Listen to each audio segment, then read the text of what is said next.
Good evening.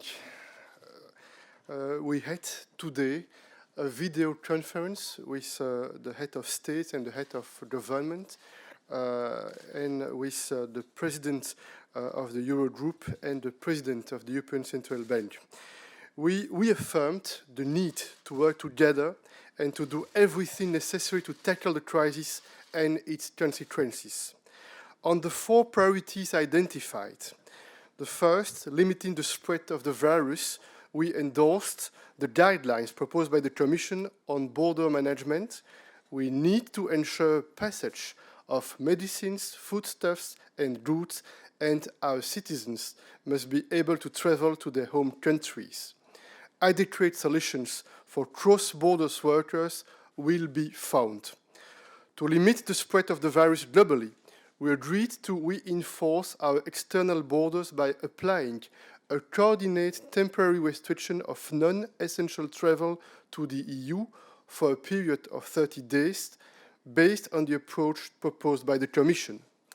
The second item, providing medical equipment, we welcomed the decision taken by the Commission to adopt a prior authorization for export of medical equipment, and we supported the Commission effort to engage with the industry, to run joint public procurements, and to purchase of protective equipment through the civil protection framework. This second item is very essential. We need to make important progress in the next days and in the next weeks on this important topic. The third topic, promoting research.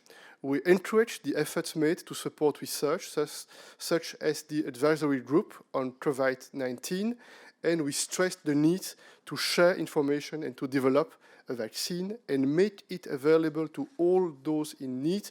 We invite also the Member States and the Commission to support European companies in that respect. The fourth point, tackling socio-economic consequences. We endorsed the Eurogroup statement and invited the Eurogroup to continuously and closely monitor economic and financial developments and to adapt without delay a coordinated policy response to the rapidly evolving situation. And we supported the various initiatives taken by the Commission in the areas of the single market, such as the adaptation of the state aid rules and the use of the flexibilities provided for in the Stability and Growth Pact and the recourse to the EU budget. The Union and its member states will do whatever it takes to address the current challenges, to restore confidence, and to support a rapid recovery for the sake of our citizens. The fifth point is also very important, and that's why the High Representative was also present and active in this for this conference, video conference. We committed to coordinate among our embassies and the EU delegations in third countries, and the High Representative and the European External Action Service will support in this regard. We will jointly arrange repatriation of EU citizens where necessary and possible and make use of the Union's civil protection mechanism.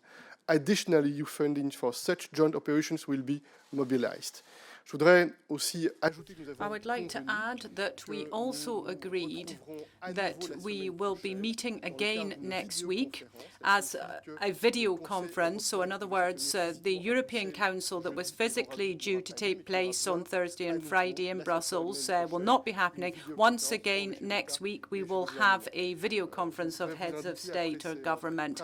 I wanted to say, after virtually 3 hours of video conference, the message that we want to give you is that we are rallying together, that we are faced with a serious crisis, an exceptional one in terms of magnitude and nature, and very intense work has been carried out with the Member States, with the European Commission over the last few days, and we want to move ahead together. We want to meet the same objectives together. We want to push back this threat. We want to slow it down as far as possible, slow down the spread of this virus, and that is why all all the member states have taken very strong measures in order to reduce movement, reduce travel, so that we can push back this spread, this contamination, and also to take the pressure off the health services.